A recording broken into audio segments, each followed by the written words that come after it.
Hey everyone, merry meet and welcome. Once a month I get on my broom and I fly over to co-host Ron Kolek's show, Ghost Chronicles, the Book of Shadows.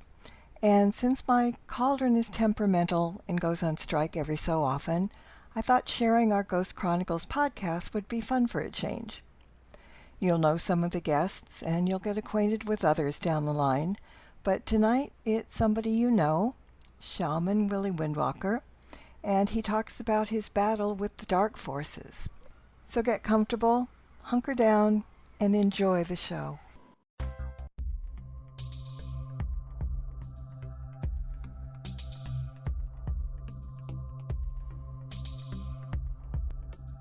Darkness has descended upon the city, and the creatures of the night have begun to stir.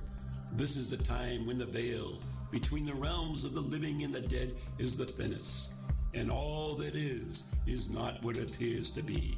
Like a lone sentinel, one candle flickers in the night, revealing all that lurks in the darkness. This is Ghost Chronicles, Book of Shadows. Welcome to the nightmare.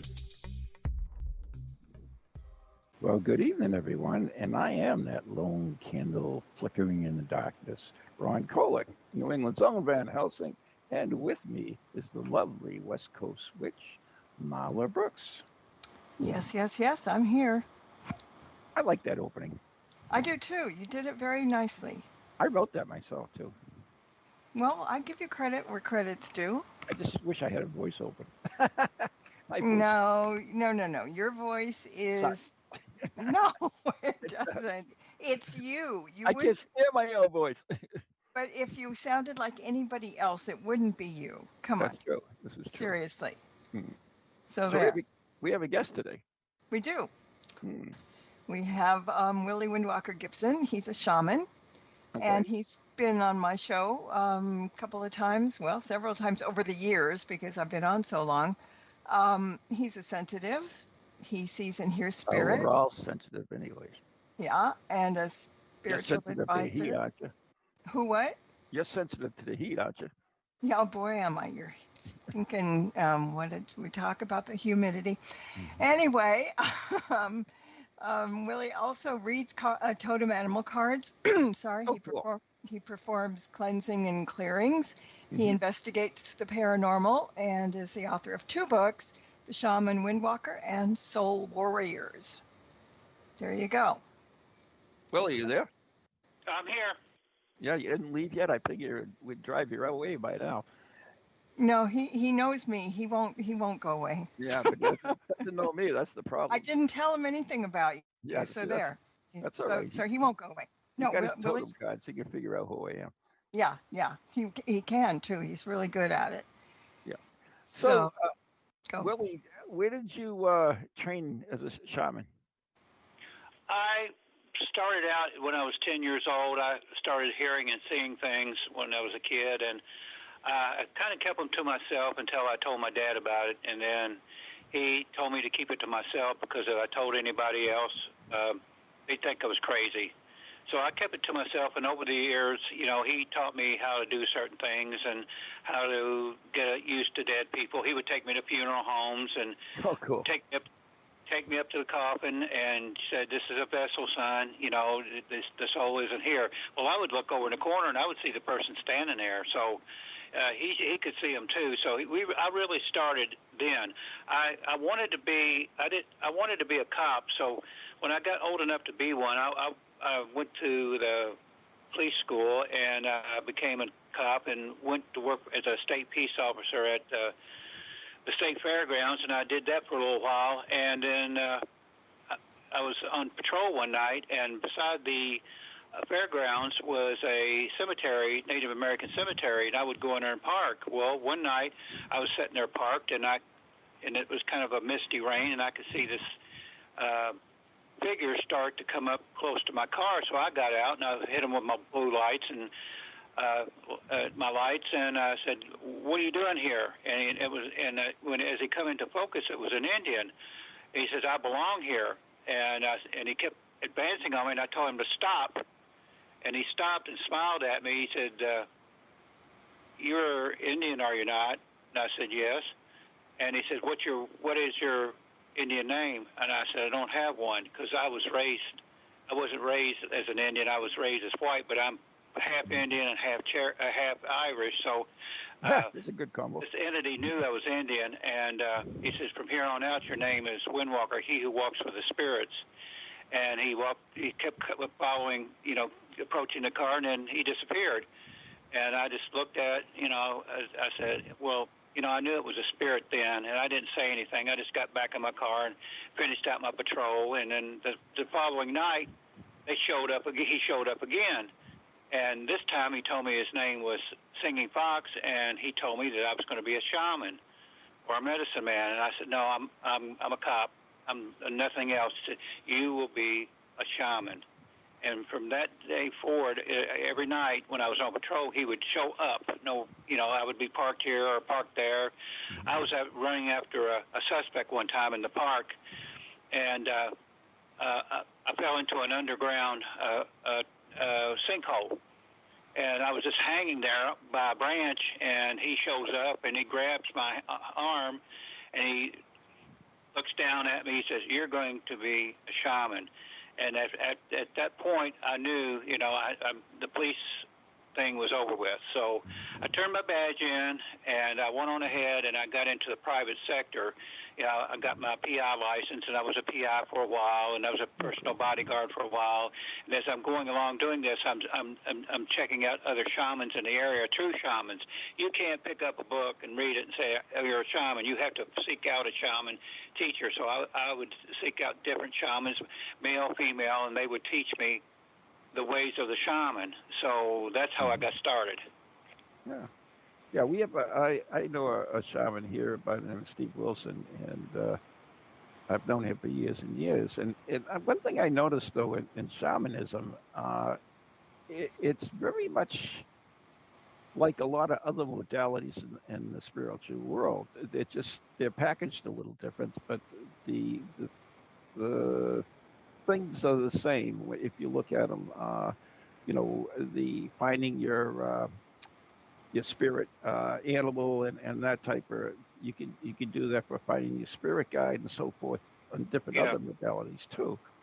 So I've worked with different clergy. I've worked with Catholics. I've worked with Pentecostals. I've worked with Buddhists. I mean, we've stood side by side on cases before different religions, and basically we do the same thing but different ways. Yeah.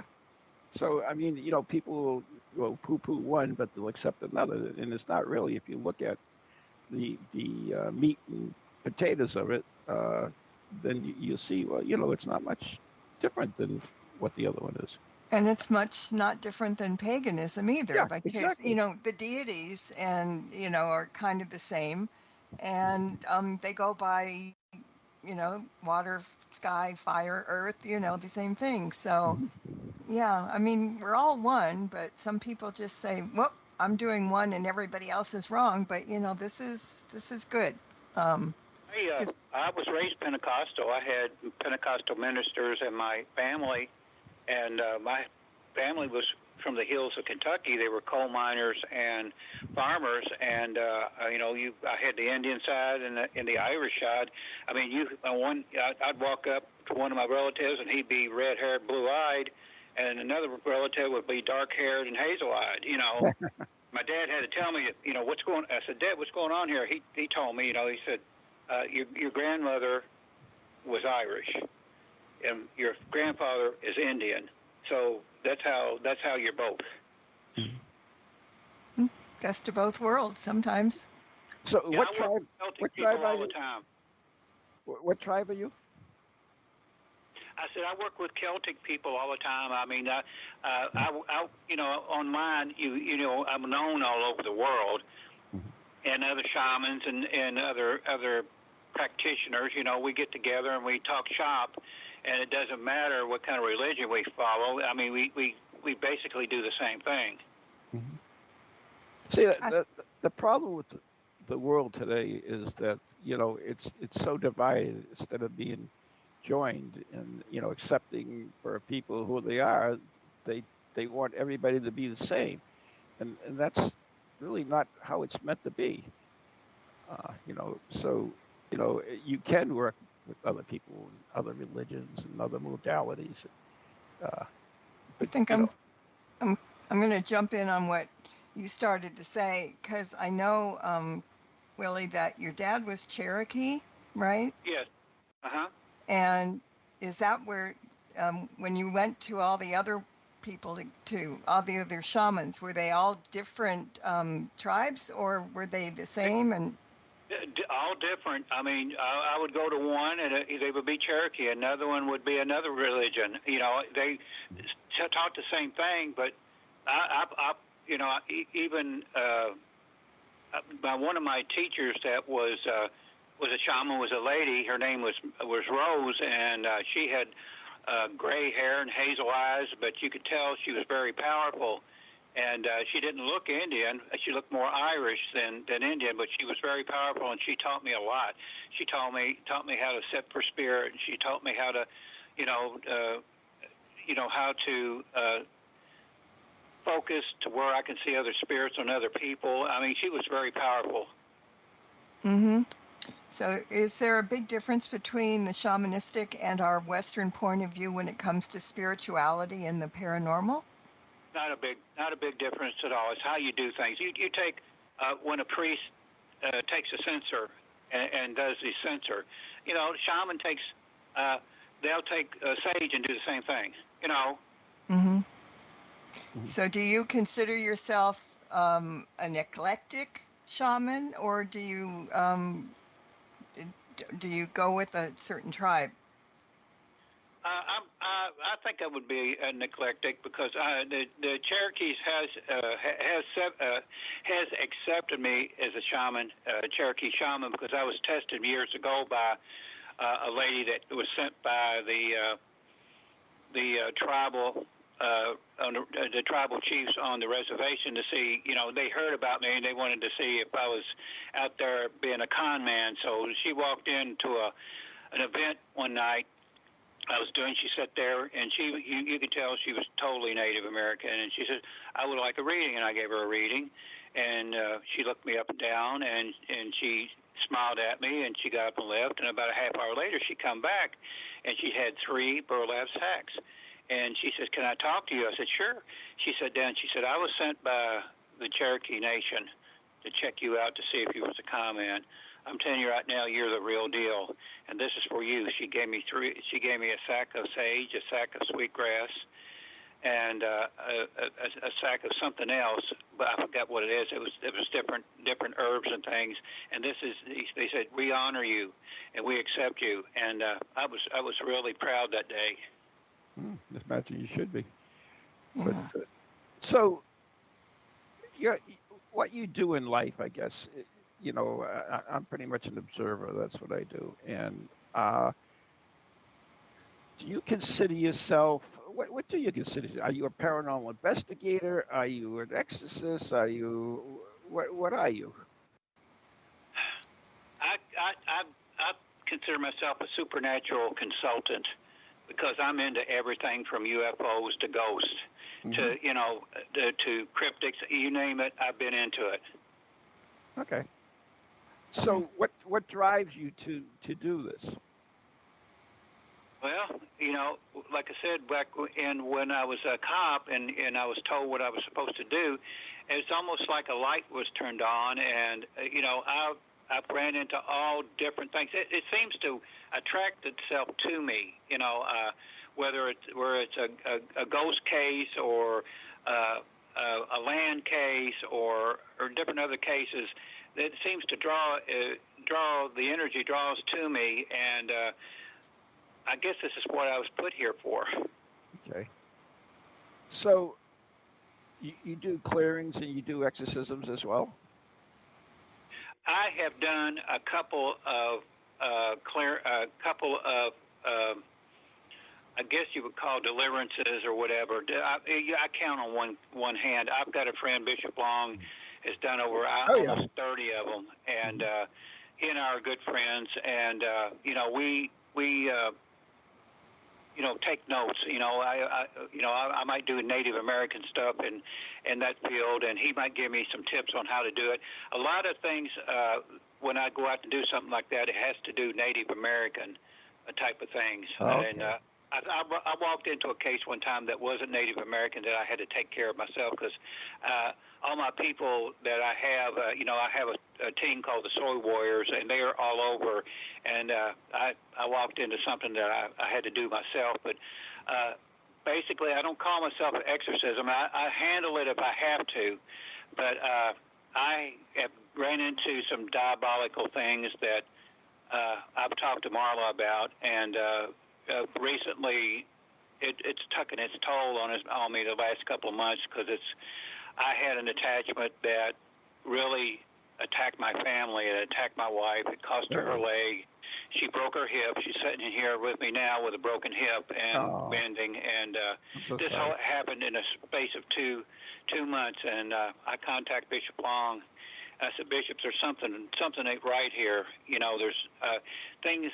It's not right. I'm getting attacked, and my wife's Shaman is paying for it.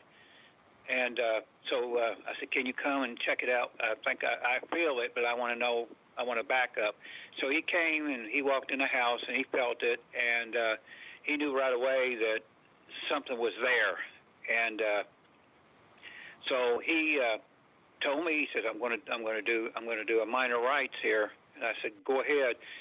So he set things up, and he started doing prayers, and he gave me and Shaman some holy relics to hold on to. And as he started to do his thing, I felt this thing started to come out, and I started convulsing, and chair was jumping back and forth, and I could hear him doing his prayers and things, and Shaman was sitting beside me, and she was watching everything, and this thing was fighting me. It was inside of me because Shaman kept telling me for quite some time, Willie, you're not acting right. You're saying things to me that you shouldn't be saying, and this isn't you. And one day I decided, it has to be something else. So this thing was really fighting me, and it was showing me what it was. I had my eyes closed, and I could see this thing, what it was, and it was telling me to kill Bishop Long and to choke him. I had a rosary in my hand, and it told me to take the rosary and choke him, and I just fought it. And after about a couple hours, it was over with, and you could tell different night and day this thing had gone. Mm-hmm. But what had happened was things were happening so much around me. I usually keep protections around me, but I was so weak of trying to keep Shaman alive and giving her energy and everything. I dropped my guard, and this thing came in because it was waiting for me, because I had done things in cases beforehand that I recognized this thing as being one of the cases that I worked, and evidently it just waited till I wasn't strong enough to hold it back, and it attacked, and it attacked big. I mean, it cost Shaman her leg. She's, like I said, she's sitting here now with a busted hip, and she had to have a rod put in her side, her hip, and it's going to take a while to get her strong enough for that one leg so she can get a prosthesis on the other one, because she didn't have time to really do anything, because she was getting over one thing, blood poisoning with that leg, and it had to be taken. And then this happened. She fell out of her chair and broke her hip. So I knew this is too much. Something is here. I could feel it. And Bishop Long came in and did his thing, and everything's okay now. Excellent. That's what people don't realize, is that it's the way they work sometimes, is that they will go after weaknesses, and sometimes if they can't get at you, they will take someone who's close to you and cause harm there. And even when you go to, I remember interviewing, what's her name? I can't think of it. Laurie Bruno, who's a witch in Salem, and she does the Sicilian witchcraft, which I always going to say stigmata, but it's not. It's the other stuff. Since I can't pronounce it. Yeah, and I can't remember it, but Lori. Whatever. Anyways, and she would always say that, she would never, ever attempt to do anything if she's not 100%, because that's how they get at you if you don't think. Willie, I have a question for you. I noticed you mentioned you use protection. I was, as I mentioned before, I know this shaman up in this part of the country, Steve Wilson, and the Spirit Light Network, and they don't do protection. They believe that if you use protection, uh, you're opening yourself up, saying that, well, I'm afraid of whatever it is, and therefore you give an opening to whatever they're going against. So you would disagree with that, right? Well, by protections, I use my own energy as a force field. I can do that, and I usually am able to do okay with Shaman and I. But she has been through so much in the last 3 years, and I've used so much of my force field energy that I think it tore a rift in my I guess you would say force field, and it was able to come in. So it just waits. Things like that wait until you get weak, and then it attacks. Yeah. So what do you do to regenerate it? Well, lately, the last couple weeks, I have really sat down and meditated, and I've tried to pull everything I can up from Mother Earth, through my root chakra, to refurbish myself, and I try to think positive, because Bishop Long said this thing is going to keep coming at you, and it's going to try to get you to go back like you were. Just tell them to get away from you, and you're not going to do that no more. So it's tried a couple of times, to the point where the lights has flickered in the house, and I said, get out. It ain't going to work. So I'm about I've about replenished myself. I'm back to my old self. I haven't been doing much lately because I've been focused on her, but she's, like I said, she's sitting here smiling at me, and she's alive right now. So that's all. I'm blessed. Yeah, that's, I went on one thing that you mentioned, that you, after 2 hours, you felt the difference in it, and I was lucky enough when I first got involved in this to accompany a Franciscan exorcist on 3 cases, and not too much as a participant, but more as an observer, and as a backup to, I guess you would say. But yeah, it's if it's successful, you can actually feel the shift in the energy in the location and on the person as well. That's what you felt, right? Yeah, well, I had enough energy left within me to fight off what it wanted me to do. I mean, it actually wanted me to attack Bishop Long and strangle him with the rosary I had in my hand. And it was laughing, do it, kill him. And that's when I was doing the convulsing. I was backing it off with every bit of energy I have left, and luckily with my energy and his, we got rid of it. When you go ahead. No, go ahead. When you make a shield around you, a lot of people think that they can't do it, and I mean, that's not going to make it work at all. But when you do that shield with that energy and whatever, and know that it's around you, that's the way to do it. If anybody doesn't believe in it, they're not going to be successful, are they? No, you have to believe that you can do it. And if you're successful in the shield, it's kind of like a cascading waterfall type of thing, because it comes out the top of your head and it goes all over around you and anybody that's around you, and you can program that shield to cover, like, your wife or your kid or whatever. You can send some of that shield to whatever, and people might think that's bull, but I've been doing this for 60 years. I know better, because I've seen it and I've used it. But like I said, so much has hit us in the last 3 years. I mean, Shaman was actually 3 years ago, a bone pressed against her spinal cord, and she had to have surgery, and she was paralyzed for about 3 months, and she came out of that. And I had to go in, and I gave her all the energy I could give her to bring her out of it, and I'm still doing it. But I'm replenishing it as I go along, because I know I know what's happening now. The powers to be, the darkness, is trying to come in and take its toll on us. This time it's trying to kill both of us, and it ain't going to happen. Wow. So that came from one exorcism that you did. or were part of an exorcist. No, And that no. it, What it oh, what it was, the things I've done in the past, Marla. I have done a couple of things, and I have ran into this entity once before, a couple of times before, and I've ran it off.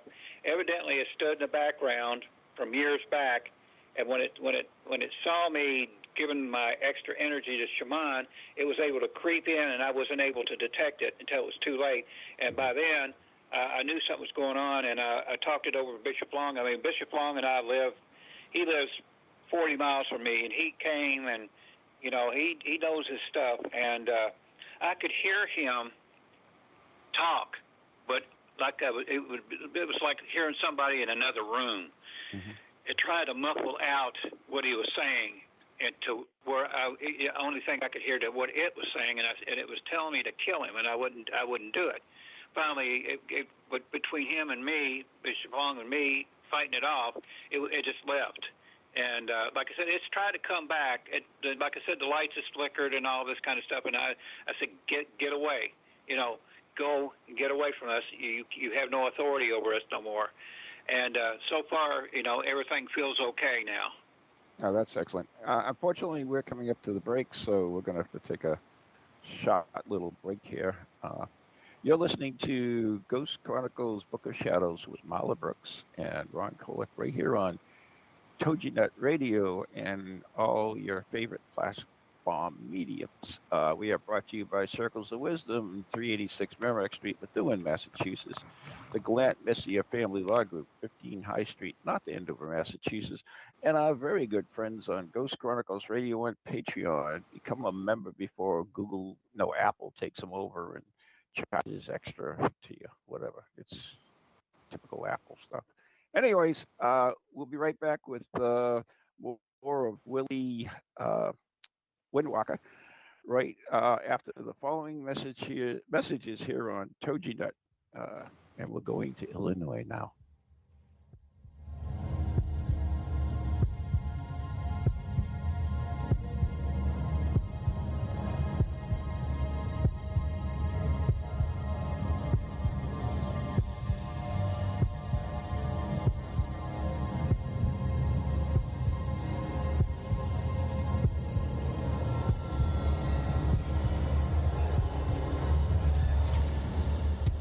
Do you have a paranormal event, book, or something else you want people to know about? Then why not advertise it on Ghost Chronicles Radio? With over 150,000 downloads a month, get your message out to an audience that's interested in the subject. We have a plan at a cost that fits your needs. For more information, contact Ron Kolek at anyghostproject@comcast.net or call 978-455-6678. Located in Illinois, there lies a sleepy little town where nothing is a common occurrence. You going to that party in town tonight? Heck yeah! I only turned 18 once. That is until the night of celebration. Where the hell is she? Oh no. No, Jessica!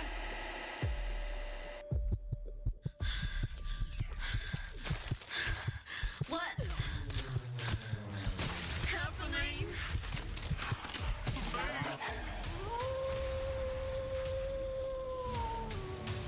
From the creators of Shadowhunters, Bite Me, comes a tale of primal terror,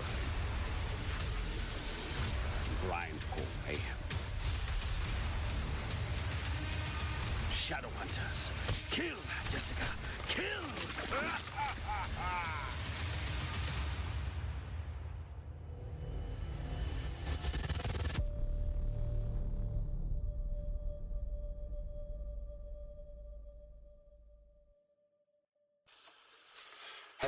Hello, can you hear me? My name is Harry Price. I am speaking to you via the medium of the Ghost Box. Many of you will know I carried out the first live radio broadcast from Haunted House way back in 1936 for the BBC. Now, thanks to the wonders of modern technology, I am still able to keep abreast of 21st century ghost hunting by listening to Ghost Chronicles International on TogiNet, ParaX Radio, the Ghost Channel, and even on something called a podcast.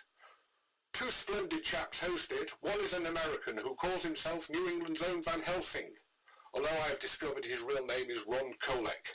The other is Stephen Parsons, and he's a paranormal scientist.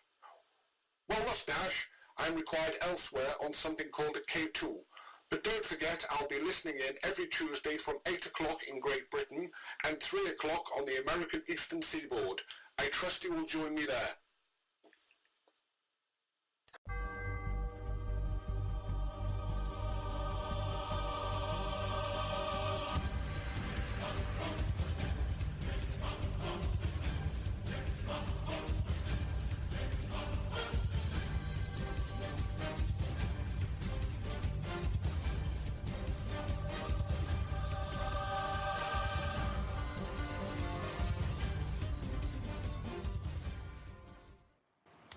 And welcome back to Ghost Chronicles, Book of Shadows with Ron Kolek, me, host, Marla Brooks, and our guest tonight is Shaman Willie Windwalker Gibson.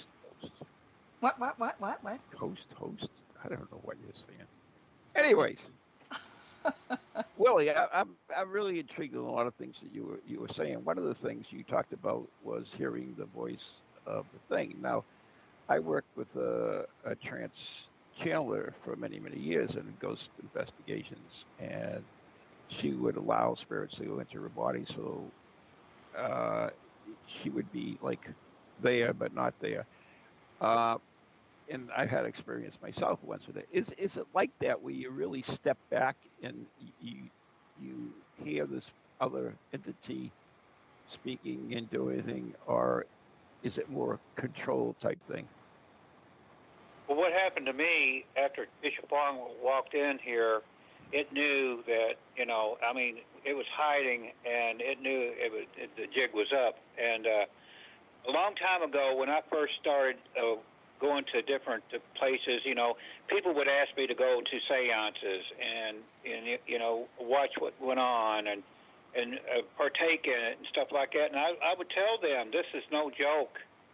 They would invite me to psychic parties where they wanted to have a seance. I said, you don't need to be doing that. They said, well, we're going to do it anyway. So I stood back and I watched, and they thought it was a game, just like a Ouija board type of thing. They think that's a game. It's not a game.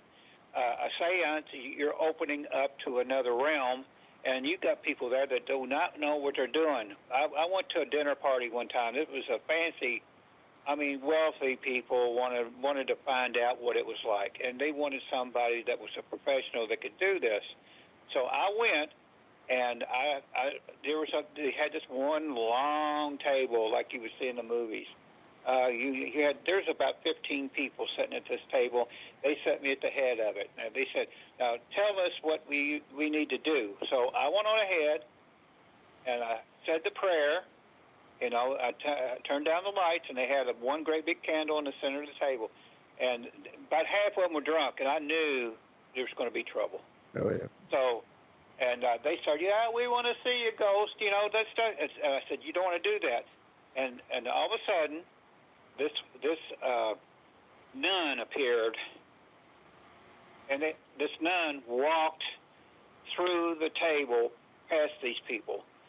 And you want to see a bunch of people get up and run and knock things over, and I said, I told you, didn't I tell you this was going to happen? And I closed out, and I thanked the spirit for coming, and it faded away. But you should see, people were actually passed out on the floor, and we had to bring them around and stuff. And I keep telling people, you do not want to play with this stuff. You do not want to play with this stuff. And I've actually had to go and take care of things that Ghost Hunters has done. Well, we're going to go out and fight this demon and da-da-da-da-da. Do not do that.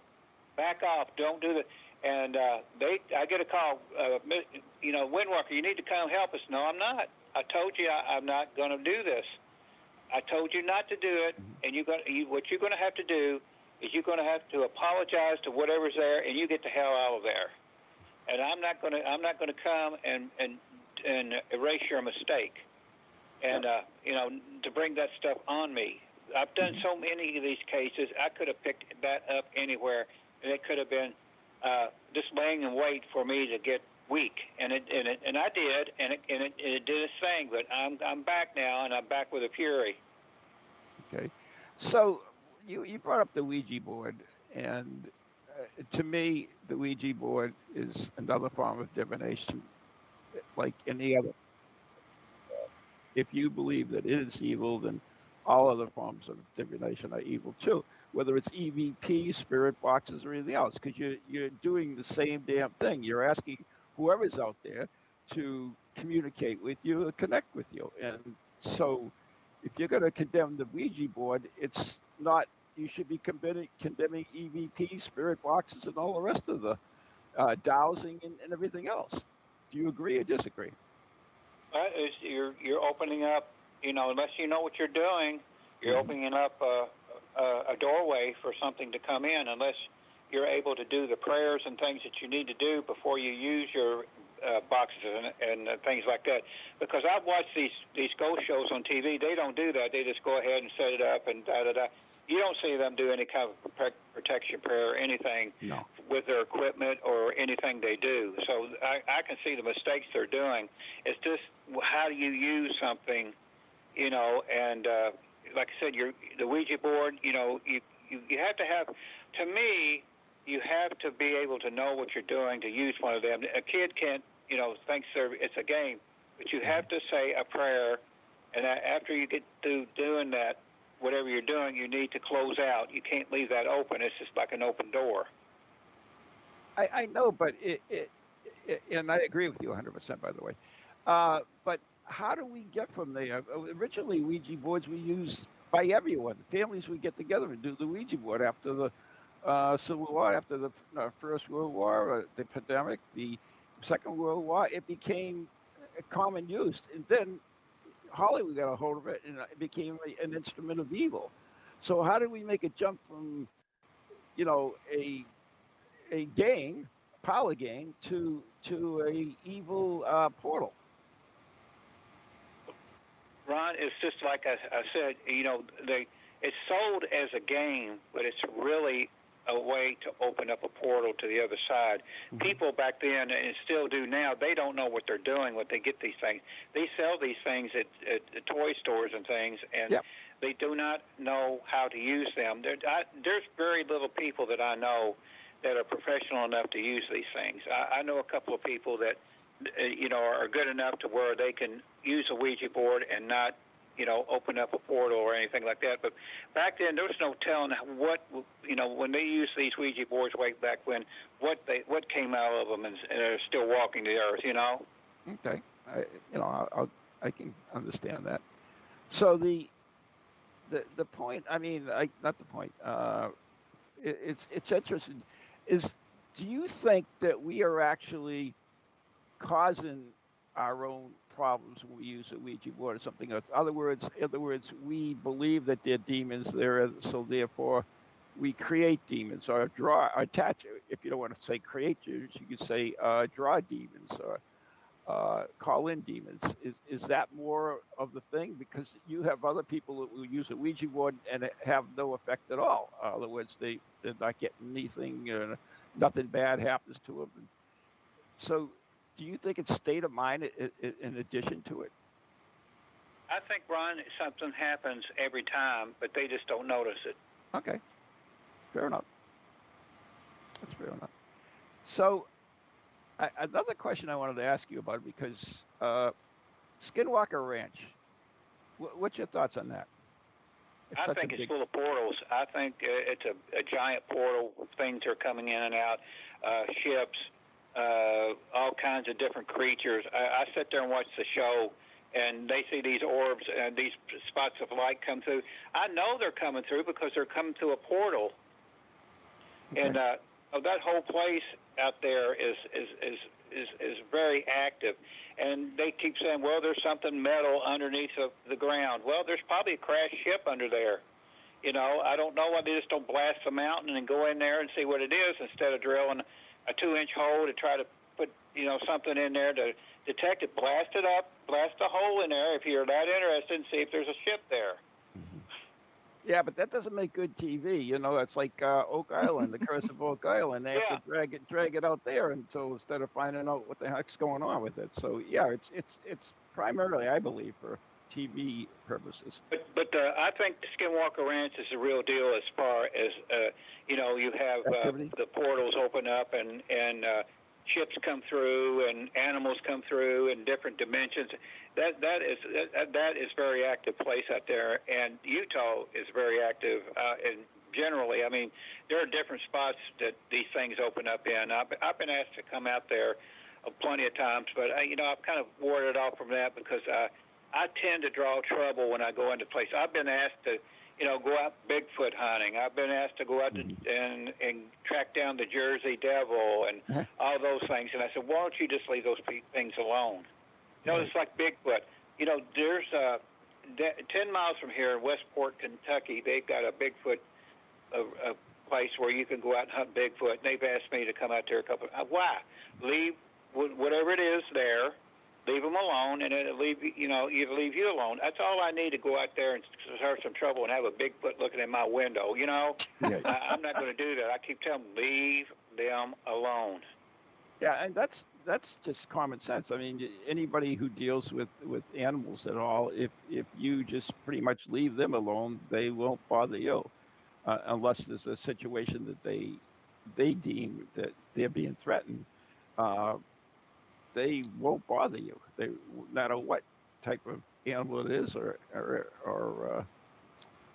insect or anything else, snake or whatever. If you don't bother it, it won't bother you. On the whole, if they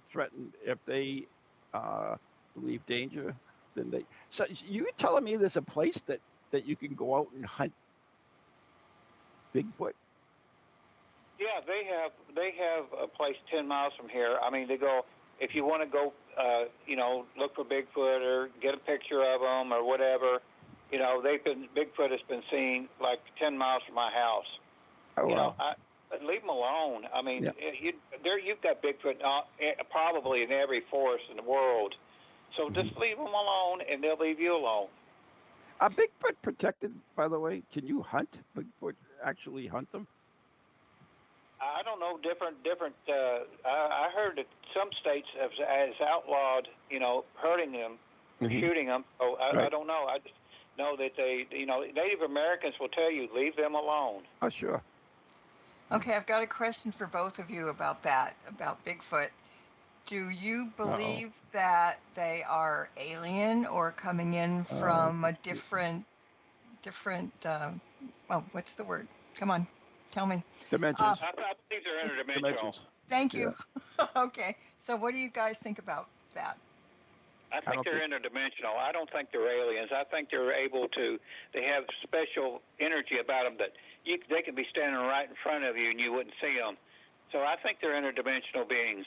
So the time shifters are even, yeah. I really don't have any thoughts on Bigfoot, so it's okay. Yeah, it's not on the top of my list. So, like I said, the Jersey Devil might be after you. You better watch it. I'm not really worried about. You're not close to that either. Not talking about sea monsters. I'm really interested in those. Like Nessie. Yeah, like Nessie. Yeah. Yeah. Oh yeah. Okay. Willie, on my show several times you've told people who their animal totem was. Now that doesn't entail a reading, does it?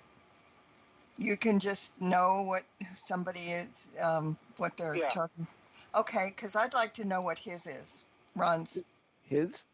Yeah, I said that Ron's. Creature? That creature? That creature, yeah. I'm just curious. I get an owl around him very, very strongly. So he's wise. An owl? Right? I don't know. Well, I have no idea about that. No. I mean, so usually when the totems are, like owls are very known for being very wisdomy. Wisdomy, I just made a new word. So you hang around me long enough, I know you will come up with new words. Trust me. You get contagious. Me stuttering and whatever. Yeah. But an owl is very smart, wise. Keep going. You're turning my head. Oh, that's an owl too. Well, owls eat mice and live things. Yeah, so I don't think you do that. But no. What's your totem? Well, a long time ago, I mean years ago, he told me that I was an owl. But here's a question that goes along with that. Do they always be the same? Do they change sometimes? Like sometimes, not exactly change, but you get other ones too. Now, I've also seen a butterfly around you. Okay. I flutter around, yeah. Yeah, I've been told I have a, what's it? Iguana. No. You leave my iguana out of this. Okay. Yeah. Anyways, but yeah. It is what it is. Well, and that's kind of the same thing as our spirit guides. We have one basic spirit guide. This is my interpretation. One, anytime that they from birth to death.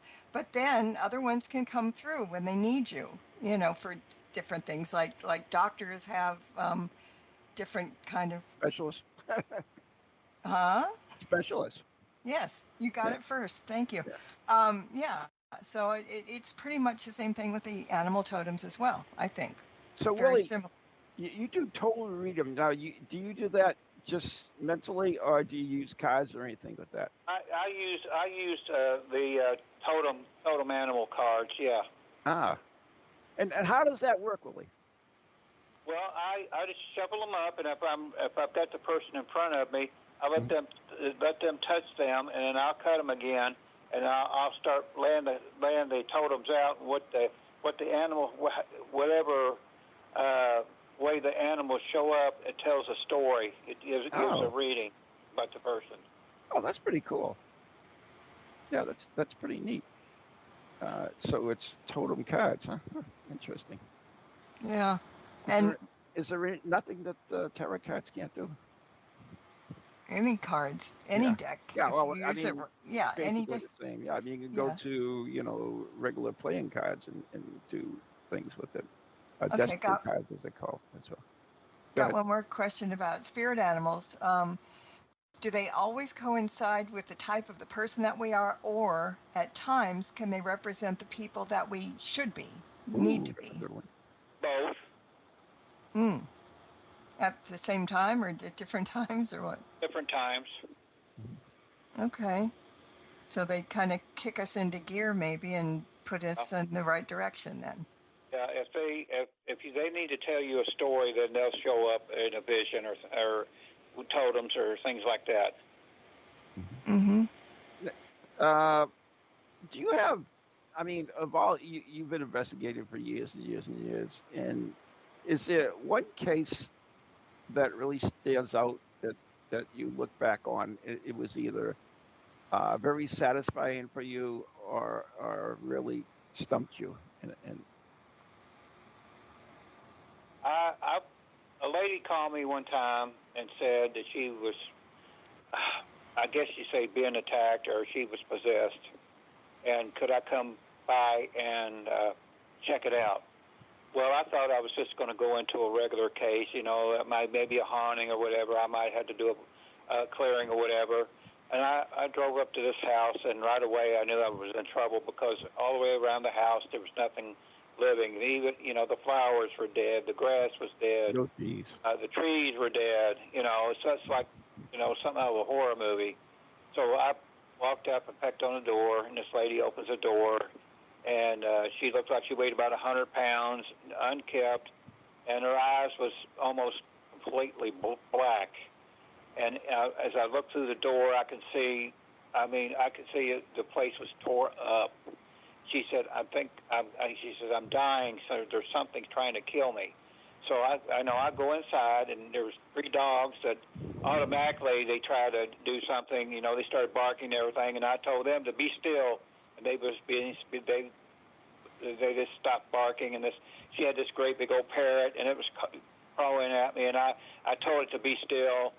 and it be still. And I looked around, and the walls were covered with flies. I mean, hundreds of flies, something you could see out of a horror movie. Mm-hmm. And as I walked, I set her down in the chair and told her to be still, and I walked through the house, and there was water coming up through the drain, and there was food all over the floor, and I walked in every room, and it was unkept. Beds were thrown up against the wall, and as I walked, there was a door, and I walked down the steps to the basement. The basement was flooded. Looks like it had 2 feet of water in it. This thing, it looked like the whole house was being attacked by evil. So I go back upstairs, and I look at her, and her eyes was just totally black, and so I went into my pocket, and I gave her something that was religious, and she took it, and she dropped it, and she acted like she was burnt. So I knew I was in, I walked right into, like not an entire possession, but a partial possession. Oppression was through the roof, and I decided to walk around some more. And as I walked around some more, I noticed these dolls were all over around the bottom of the walls and in every room. And I walked back and I said, "What's going on with these dolls?" She said, "I collect haunted items. They're haunted." I said, "Oh, that's all I need." So I knew I had to do a ceremony, so I went on ahead and started a Native American ceremony for like a clearing. I did a clearing, and as I started it, her chair actually went straight back at an angle, and it just like on two legs, just at an angle by itself. And I kept doing the ceremony and the prayers and all that. Finally, I got everything under control, and got the thing out of her. And come to find out that her boyfriend was into dark magic, and she said he even had a portal opened up out back to hell. So I set her down, and she said, she weighed about 100 pounds, and she said, "I'm hungry." So I went into the kitchen and tried to find something for her to eat. I found something in the refrigerator and made her a sandwich, and she started eating, and she started drinking. And I walked outside, and sure enough, there was a hole in the back of the yard with crystals in it, and it looked like he had been doing dark ceremony. So I went on ahead, and I closed that portal. I walked back into the house, and I went back through the house, and I did a blessing in the house and a clearing in the house.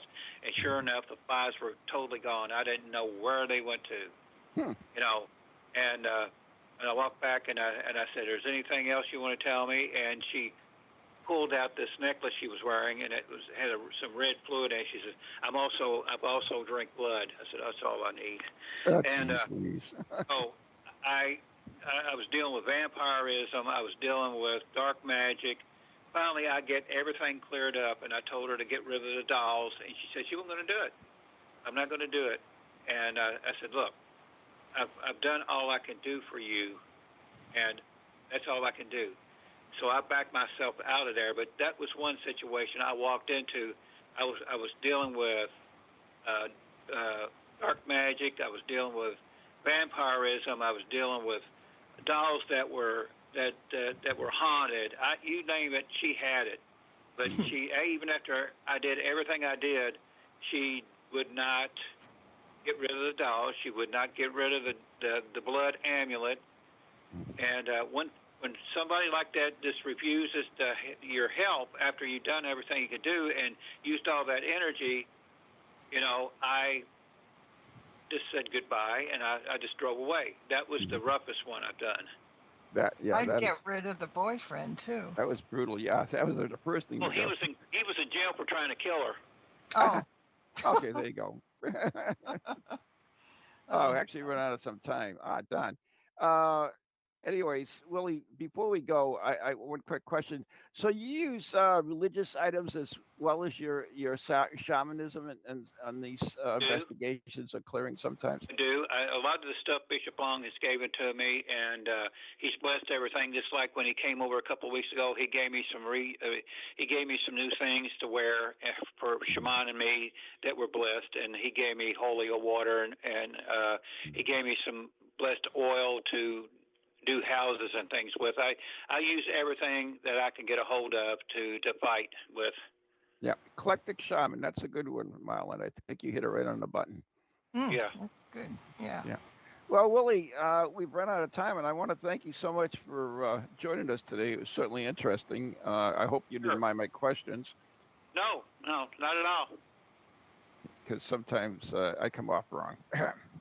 Yeah, invite me back. I'm ready to come back anytime. Well, thank you very much. Anyways, we got to wrap it up. So you've been listening to Ghost Chronicles, Book of Shadows, right here on TogiNet, and where all good podcasts go to die. We are brought to you by 386. Yeah, Circles of Wisdom. There's too many shows in one day. It's wearing me out. Circles of Wisdom, 386 Merrimack Street, Methuen, Massachusetts. The Glant Messier Family Law Group, 15 High Street, North Andover, Massachusetts. And our very good friends on Ghost Chronicles Radio on Patreon. Oh, if anybody wants to find you, Willie, or get in touch with you, how can they do that? Tell them to go to Facebook and look up Willie Gibson, and they can find me on crystalchief55 at AOL.com. All right, so there you go. Once again, thank you so much for being on the show. And Marla, thank you for joining me today. Thank you. It's been a great journey. Yes, it is. Yep. Good night, everyone. God bless. Stay safe. Good night.